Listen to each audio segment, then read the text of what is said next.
Sam Parra. How you doing, buddy? Armando, how you doing? Good to finally have you on the show, bro. Listen, first let me say hello to your family. I got to meet your family when I picked up the wine, and let me tell you, um, humility. I saw my family in them, and so just remind you that you're bendecido, bro.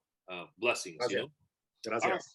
So for our viewers, talk to us about your story, how you got into it, and what you're currently doing now. Yes, Armando. My name's Sam Parra. I was born and raised in Santa Elena in St. Helena, California. Um, my grandfather on my maternal side, they're from Jalisco, Hmm. and he came out at the tail end of the Bracero program, and he spent all his career with Behringer, Hmm.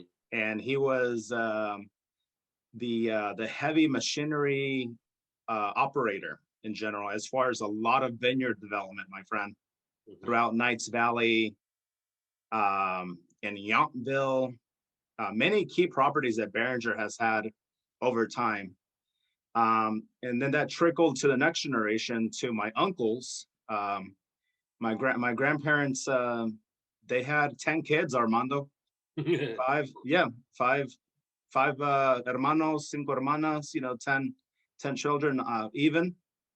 And one of my aunt was in the wine business, and three of my uncles uh, are are in the wine business.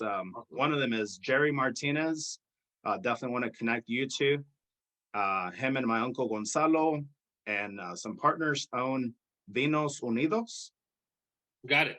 And then it trickled down to my generation, the grandchildren. Yeah. We've had trades in the past. A cousin of mine was an IT manager for a company that owned three wineries, and ranging from cousins that are in production, so in different business departments through the wine industry. And how I came about to move to Oregon, I first worked at Pine Ridge Winery Hmm. in the Stags Leap District in Napa. Well, hold on. Before you go into Oregon, growing up, Yes. growing up in a wine family, what inspired you to get into wine? Was it a natural fit, or did you try to do something before that? Oh no, I've always been in the wine industry. It's always been a natural fit. My family shared wine very responsibly. For us growing up, and especially in high school, um, the wine pours got a little more tall for Yeah. us, Hmm. come our junior, senior year. But the family always spoke about the wine to educate on food pairings. One of my very first food pairings I fell in love with was a Sauvignon Blanc and ceviche. How old were you then? I was a senior. I was 18. So you were already looking at pairing food with wine at such a young age, as a young adult. That's awesome. My my family was sure, lacing up my boots, man. Hmm. Um, and again, it seemed more of a food product and a time to celebrate, not to make it seem a taboo.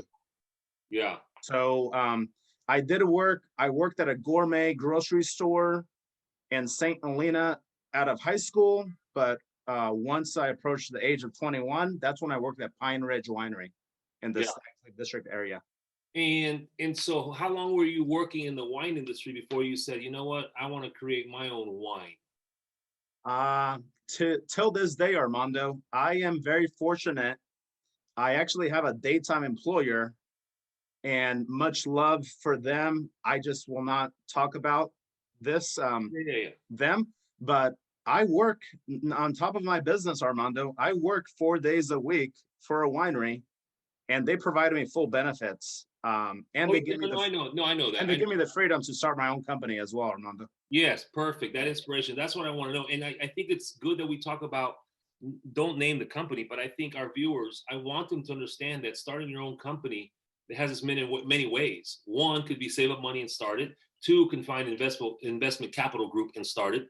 Three, it's you work your full-time job, get your benefits, save the money, have the comfort of living, and then you work. That's why I have no excuse for people who are lazy.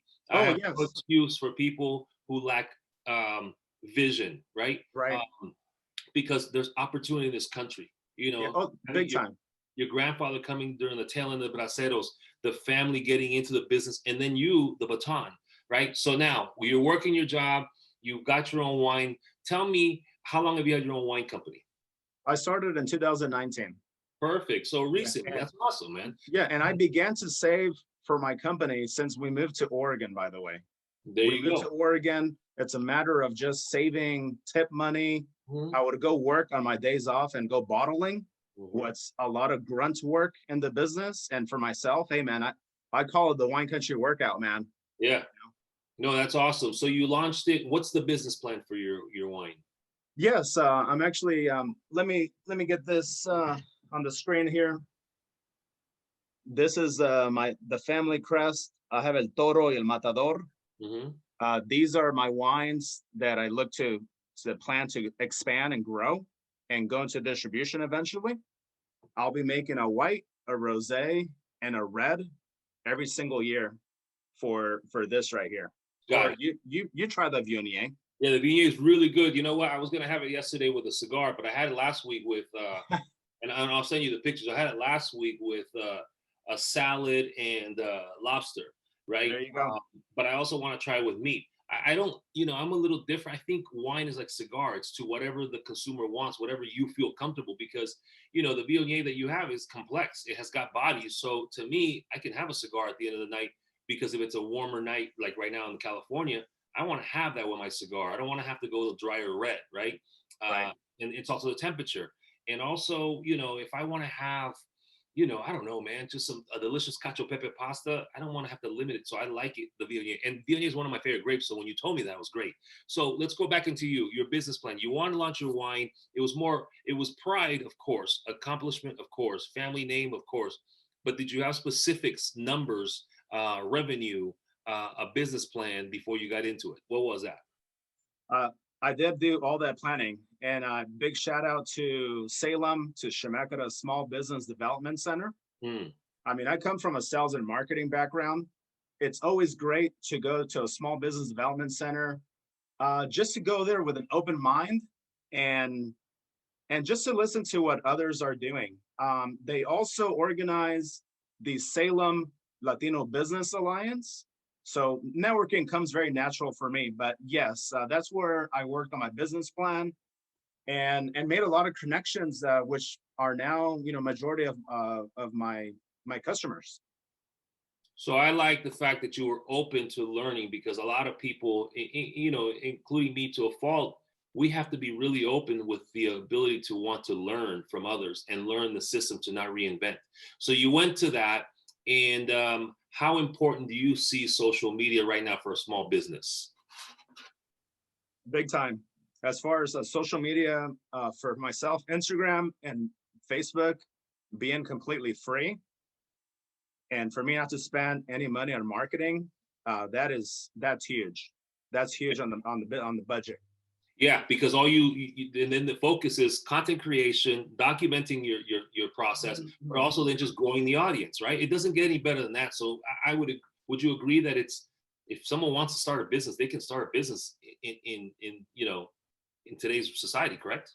You can. I feel the more important part for the wine industry is if you come from a marketing and sales background, you are set. If you have a base clientele that are going to buy from you directly and support your brand, that to me is the biggest challenge in the wine industry with so many brands and so much competition out there, Mm-hmm. is not to make the product. You have to sell and move your product. Yeah, I think that you know you have a unique story. You're pretty cool on Instagram, so I think the brand has a lot more or just as much to do with the grape, right? Because your Right. brand gets me in. If I like the wine, I'm going to stay. But if I don't like, I don't. Then I won't buy again. So I think Right. people should focus on growing that brand, not selling the grape, right? Oh yes, of course. And then a quick story, Armando, Yeah, yeah. on the P logo. So my last name, and only in northern Portugal and northwest Spain, Parra means vine. Oh wow. Like in many other Spanish speaking countries, it's viña or viñas. Hmm. But I have a great story for you on the P logo. And it was again through the Shemeketa Small Business Development Center, where the president put me in touch with Willamette University, has a law school, Hmm. and they have a law clinic, and they took me in as a client, and they helped me trademark my P logo. That's awesome. This is something that usually costs Armando roughly around 3 to 4 thousand. For myself, it was very minimal. I'm talking about so far, I spent about $350 because I only cut checks when the payment goes out to the US PT, Hmm. um, because the students do all the work, and then all the work is covered by the instructors, which are actual lawyers.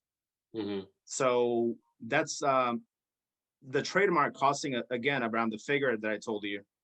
What's making that sum is all the hours you pay for the lawyers of the work they do. Yeah, got you. Yeah, so that was another thing that really saved me a lot of money to start my company fast, Armando. No doubt. Was No again doubt. networking and connections. Absolutely. So we want our viewers to understand the how to network properly and the value of connections versus just you meet somebody and you ask them for something. That's not the right way to approach it. And that'll be for another episode with you. But for right now, what do you want to be in the next 12 months with your wines? Do you want to be in restaurants? Do you want to go direct retail? What would it be? What's the plan? For myself, within next year, I definitely want to connect with a distributor here in Oregon, Hmm. and some of them might have expanded to Idaho or Washington. But to have my second label out in distribution, where versus the P logo will always be single vineyard wines, Mm. and I make those amounts in very small amounts, Armando. So my base clientele, I can sell them that directly. And for my second my second label to grow and connect with a distributor to help me, yes, get it into restaurants, resorts, wine shops, grocery stores, etc. That's a great business plan and obtainable, you know. Let me ask you this: what was your first aha moment that you knew you were talented at making wine? The aha moment came through in 2011. I'm sorry, 2010. I purchased grapes from a well-known vineyard in Napa. I purchased Syrah, and it was a collaboration of making it with my uncle Alex. He works at Opus One, by the way. Hmm. But this wine was made in the garage, and I handled most of the process. So that was the big aha moment as far as the nuts and bolts of actually making it. And then from that point on, it's been about learning on the science, on the fermentation science side. Okay, so you love learning. I love it. You're a wine geek like me. I'm learning, right? Yeah, hey man, you can call it a cork dork. Yeah. I like that. That's a good one. So let's get into some fun facts. You ready for that? Of course. What's your pet peeves in the industry? Uh, you know, I feel that with Napa Valley having such a big name, and then you have a lot of folks with extra capital. One that I would not talk about, basketball player has his own label there in the Bay. I mean, he's a big name in the Bay Area, but it's nice to hear their little stories on Instagram on what they do. But I just bite my tongue and not to say nothing and laugh. But I think some of these folks, like Mac Dre said in a song, they cannot stomp a grape in Napa Valley with golf shoes on. I, There's just a lot of folks with the capital where they pay for the wine to be made, but again on Instagram, it's kind of like the music industry. They're studio gangsters. yeah. I got you. Yeah. So that is the biggest pet peeve to see, because I see so many families like you had Louis Gallegos, and man, the story when he spoke about his grandfather and getting all emotional, that is just one perfect connection there. And I've known him for a really long time. I mean, his family has been in the industry for going back decades. But to see all these families again, how they've worked over time, and now to see some of them have their own label. Another one is, my homie Billy Rodriguez, another St. Helena alumni. I sent you the pictures of our High school. senior year. So, Yeah. anyways, that's a big pet peeve of mine. Just seeing out there folks that are riding the wave of riding that wave of the name of Napa Valley. Yeah.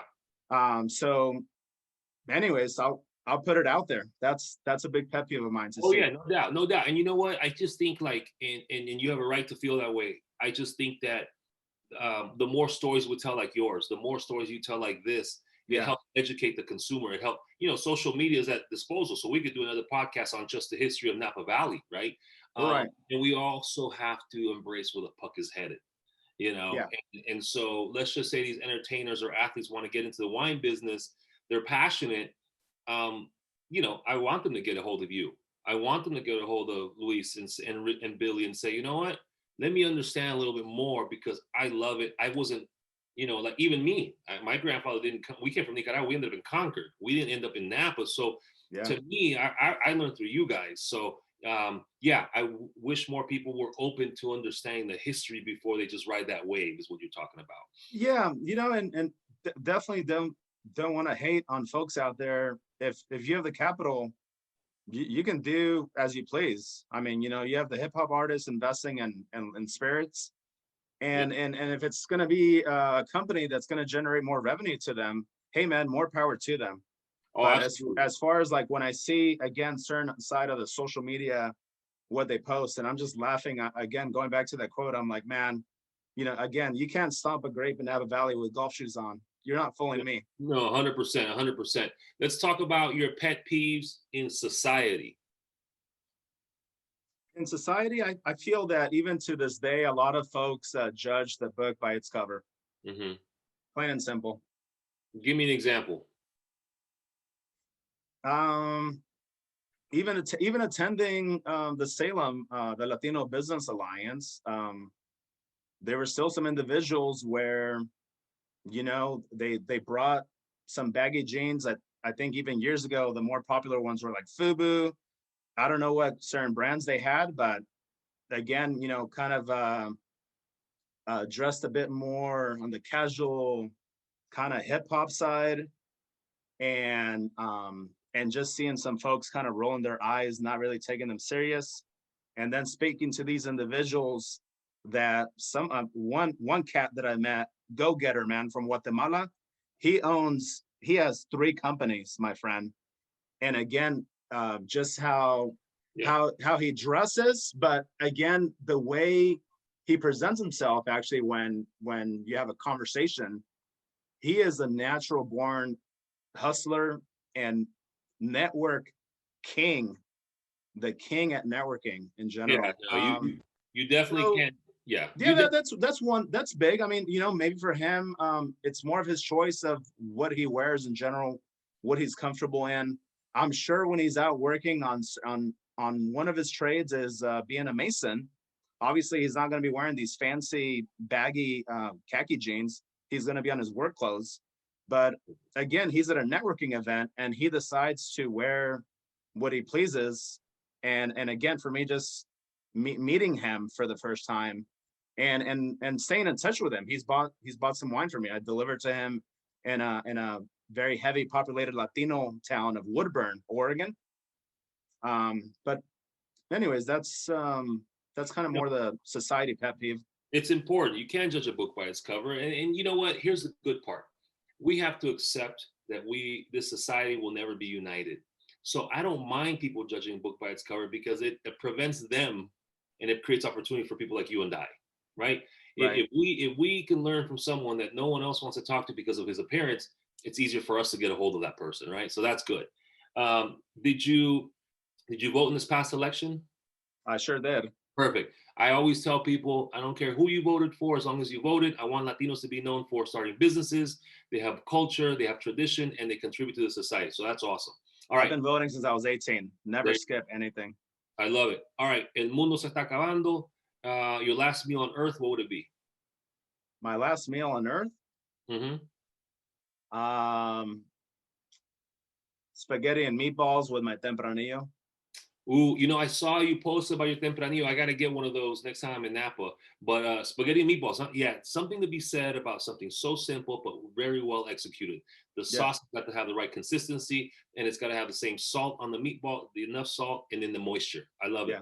There's All a right. lot of Italianos in Saint Helena, man. So I grew up, eating some very decadent homemade spaghetti, Mm-hmm. and growing up, even my mom, that's one of her go-to dishes as well. Ooh, nice. In general. So, anyways, that is a dish that when you mention the last meal, yeah, bring it on, man. I love that. Spaghetti Yeah. meatballs and tempranillo. I love that duo. I want to try it. The last question, my brother. 3 people, dead or alive, that you would love to have dinner with King Sediya. It would be on my paternal side. My grandfather, may he rest in peace, Samuel Parra. The reason my middle name is Samuel. Um, that's one. Another one would be more for my generation. Definitely would love to share my wine with Tupac Shakur. Mm-hmm. And then another person would be Barack Obama. He's a wine guy. Yeah, you got to get He's it he's to him. definitely a wine guy, and I think we would definitely hit it off in a conversation and talk about different subjects. And yeah, those are the three. Yeah, so let me tell you, let me recap this awesome podcast interview with you. One, the nuggets are that, you leverage learning, so you have a business plan. A lot of people go into business not prepared enough. So good job, props to that. Number two, I love the simplicity. Single vineyard, distribution direct, and then distribution at large. So you have a plan that can scale because you want to make a good living off this, right? And then you Right. talk about just basically not judging a book by its cover. That's kind of like being contributing to society and being a better human being, because bigger than a winemaker, you're a human being, and we have to lead by example. And then if get now the spaghetti meatball with the tempranillo, and then the 3 people you'd have to have dinner with. This has been an awesome interview, my brother. I want to thank you for giving me the time today, and we're gonna get you on in 90 days to see how we update after COVID, see how the business is going, because this is our audience. I want them to be inspired that they can do anything they want in any kind of business, because it all generally has the same qualities to succeed. And you mentioned a lot of those today, my man. So thank No, you. thank you so much, Armando. I think we learned a lot with COVID through 2020, and in 2021, it's time to execute, my friend. Mm-hmm. Absolutely, man. So with that being said, my brother, you have a great rest of the week, and we'll stay in touch. Of course, and then for everybody watching, follow me, Instagram, Oh yeah, Parra, we'll the post handle Parra Wine Co. we'll post all that stuff, and I want everyone to try your wines, man. Armando, we'll connect in Napa.